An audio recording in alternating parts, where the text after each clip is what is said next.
booty gets naughty. Oh God. Nice file name.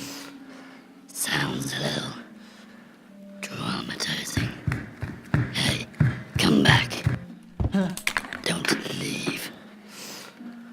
Please, don't leave. I've spent a long time trying to find you, and we have a lot of things to discuss before this little interaction ends. So please, stay where you are. Please. I can see that you're a little nervous. Don't you recognize me? You sure you're my biggest fan? Or so you claim. It's me. The one, Noti, the knowledge gnome. Friend to all at Marble Shed. You look exhausted. Have you been drawing all night? Image very detailed. A lot of work must have gone into this. What is it that you have me doing? I look to be enjoying it, whatever it is. I'm sure it's not anything bad. If it was bad, unforgivable, for example, I would hate to imagine what I would do. It might look a little like this. Goodbye, Miss Aloha. Sayonara, adios, amigos. That felt really good. Oh, don't look so glum. We haven't even had our fun.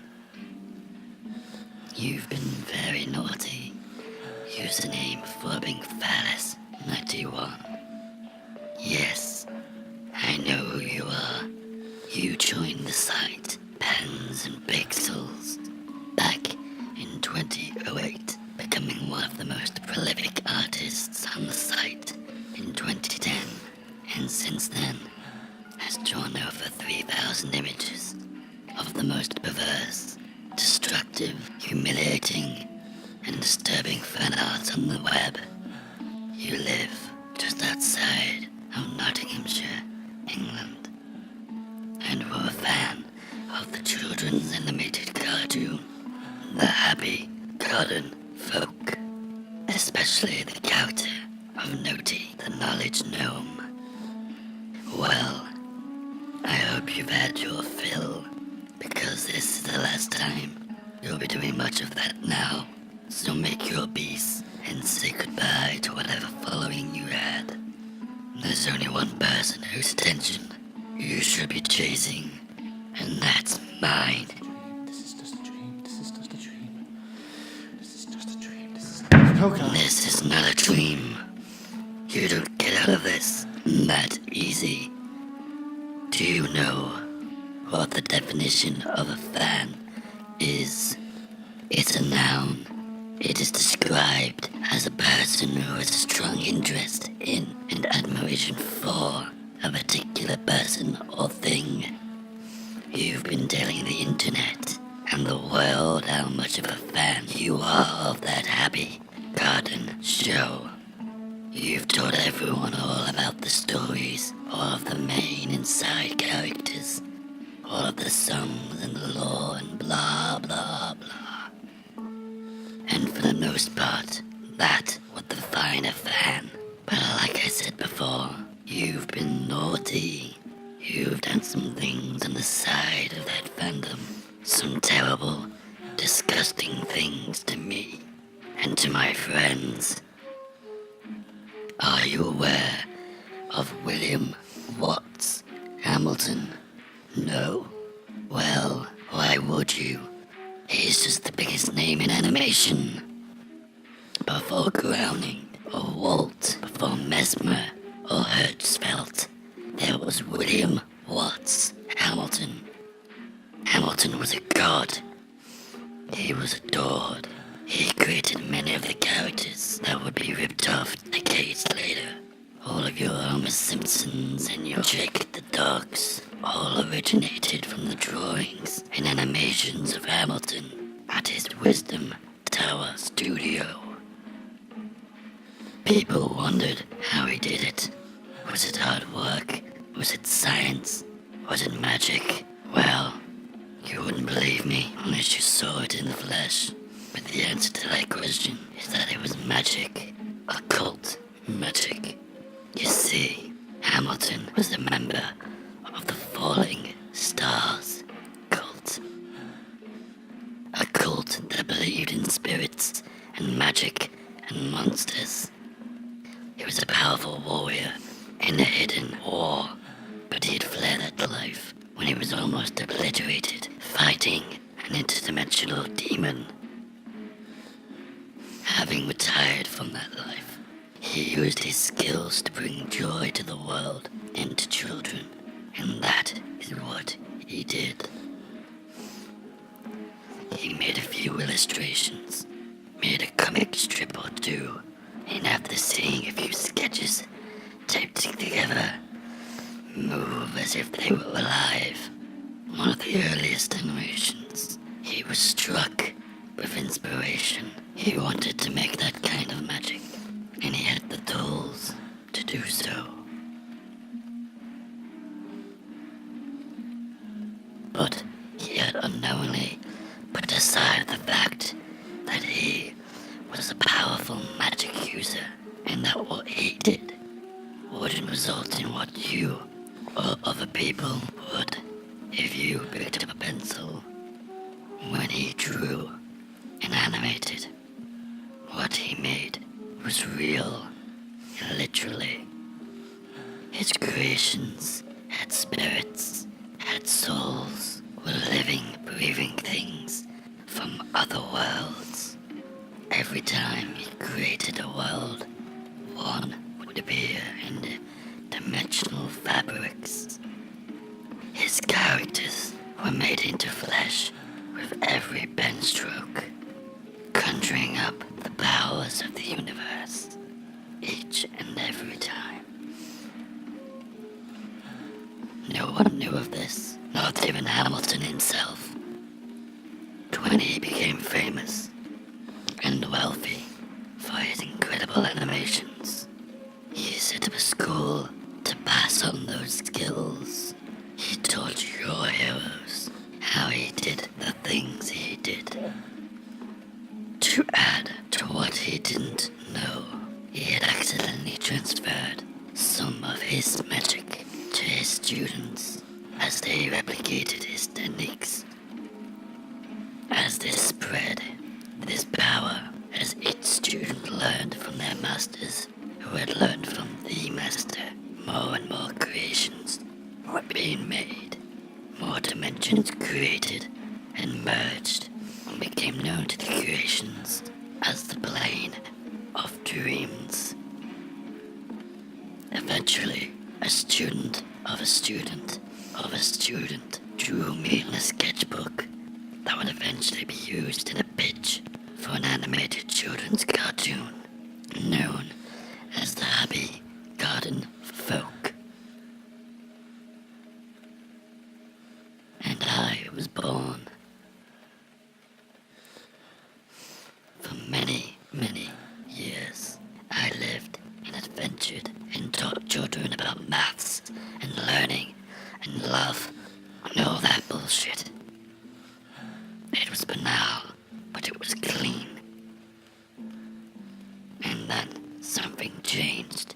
Something dark occurred. It started when a little child drew a Smurf fighting another character that resembled a giant. The image showed the giant ripping the Smurf in half with his incredible strength. Within the plane of dreams, hundreds of characters watched as the Smurf was torn in half in the same way as the drawing. The child was a fan of the Smurfs and of the giant, and unbeknownst to him, they had started a chain reaction of blood and death that would never end.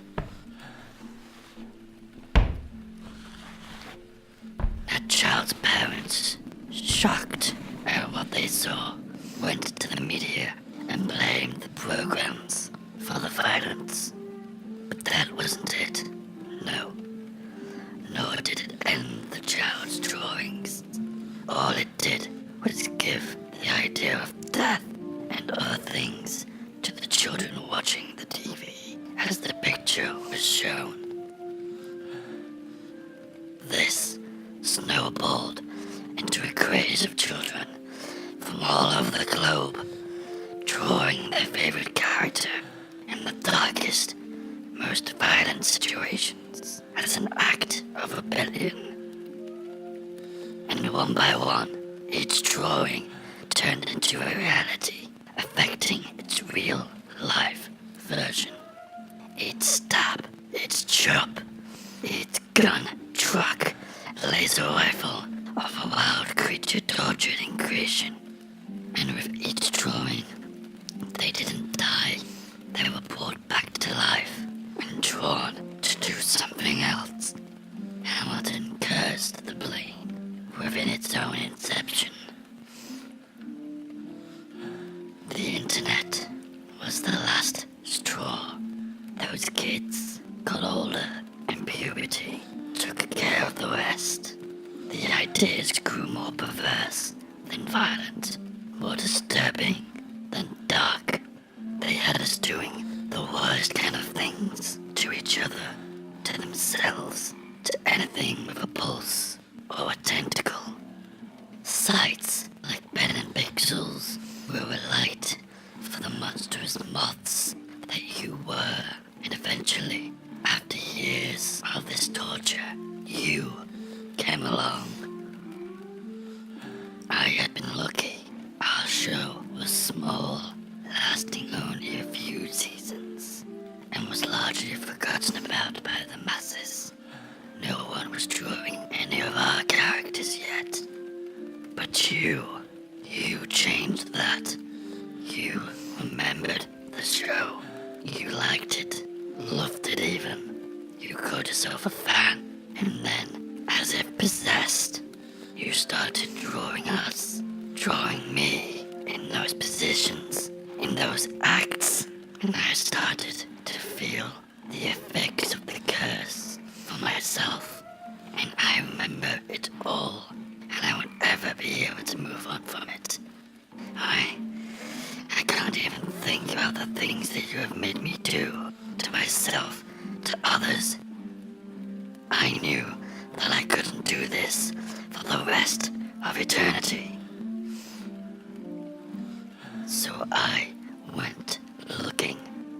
I traveled, and I found the site when I eventually found this dimension.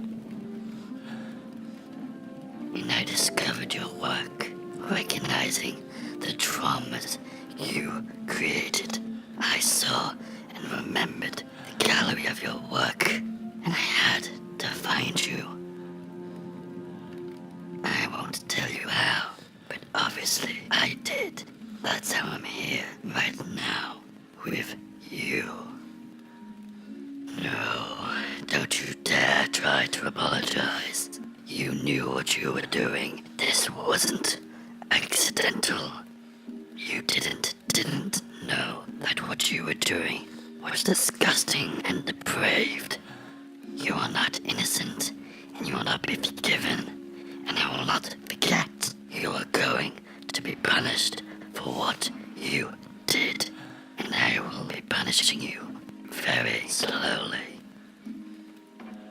As my biggest fan, you will remember that I have an eidetic memory. It is what they call a perfect memory. Every little detail etched into my brain. It was a character quirk, as you call it.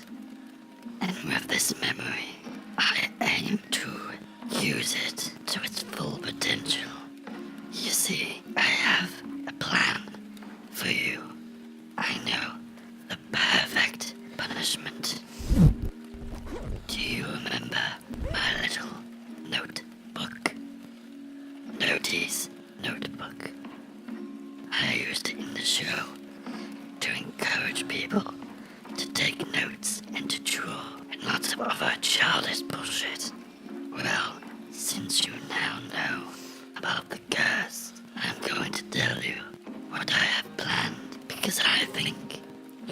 understand the irony. This is it. The notebook. Oh, what a notebook. Can you hear it? Listen closely. Want to know what they are? They are other artists. Not just my artist, though. Other artists from other sites. Not just my artists, but other artists from my creative companions. I am protecting them from people like you. How did they get that? I drew them in. I drew them into this notebook using the curse that our creator accidentally used to create us. By drawing you into this notebook, I can transfer you to the plane of dreams. Or I can draw you into a notebook that was created by the dream plane and trap you inside the notebook itself. This is what I will be doing. I will be trapping you inside the notebook so that I can draw you and torture you again and again and again. I will use you for inspiration. I will replicate the art on the artist. Every position, every instrument, every cut, slash, and stab. By the end of this, if there will even be an end, you are going to regret never picking up a pencil.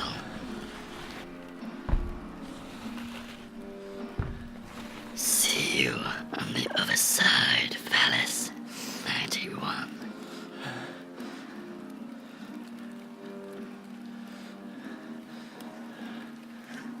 No, no, no, no, no, no, no, no, no. Please, please don't. Please, please.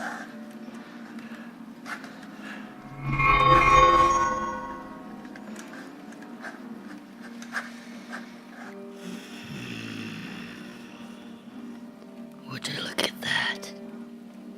I guess I am an artist.